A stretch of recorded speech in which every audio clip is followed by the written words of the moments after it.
prophétissa, que la paix soit sur lui. Tout commence par Marie, paix sur elle, qui a été choisie par Allah, pour être la maîtresse des femmes de l'univers par sa piété, et sa dévotion envers son Seigneur. Un jour, elle croisa l'ange Gabriel, qui l'informa qu'Allah lui fait présent d'un enfant. Elle lui demanda surprise, « Comment puis-je avoir un enfant, alors qu'aucun homme ne m'a touché ?» L'ange lui répond, qu'Allah dit soit, et il est. Il souffla alors sur ses vêtements, et elle devient enceinte. Dès la naissance de Isa alayhi salam, quelque chose se passa sur terre, des idoles tombèrent de l'Orient et l'Occident, les diables dans le ciel furent lapidés.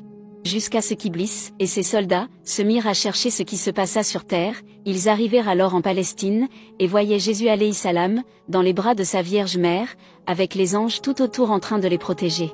Puis Allah dit à Marie, de retourner avec son fils à son peuple, mais de ne parler à aucune personne qu'elle croisera. Et quand elle vint avec son enfant au peuple, certains d'entre eux se sont mis à parler sur elle, en la calomniant et en disant, « Comment as-tu pu commettre une telle chose ?»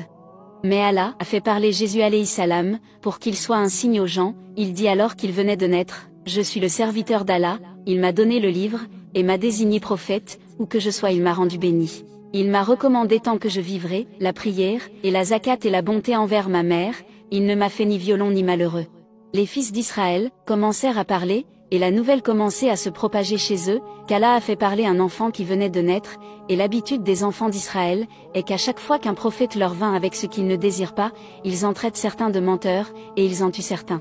Alors qu'il était encore un petit enfant, jouant avec les autres enfants, des signes de miracle apparurent sur lui. Jusqu'à ce que les Juifs complotèrent pour le tuer, lui et sa mère, que la paix soit sur eux. Mais Allah ordonna à Marie de sortir avec Isa alayhi salam, vers une contrée assurée et stable. Ils fuirent alors la Palestine, et ils y restèrent quelque temps. Jusqu'à ce qu'Allah leur révéla de retourner chez eux, une nouvelle fois. Jésus alayhi salam a alors atteint l'âge de la jeunesse, et commença à appeler les gens vers Allah. Et grâce au miracle qu'Allah lui donna, parmi ces miracles, est qu'il pouvait guérir les sourds, les muets et les lépreux, ressuscitait les morts, et fabriquait des oiseaux en argile, puis les transformait en vrais oiseaux, par un souffle fait avec la permission d'Allah. Beaucoup de faibles et de pauvres commençaient à le croire, et à se rassembler autour de lui. Mais quand les Juifs constatèrent cela, ils montèrent un piège afin de le tuer. Pour ce faire, ils firent croire au gouverneur, que l'appel de Isa alayhi salam allait mettre fin à son règne. C'est pourquoi il donna l'ordre de le tuer. Mais Allah donna à une autre personne la forme de Jésus alayhi salam, et les soldats le prirent et le crucifièrent, en croyant qu'il était le prophète. C'est de cette manière qu'Allah le sauva de l'exécution, et l'éleva auprès de lui.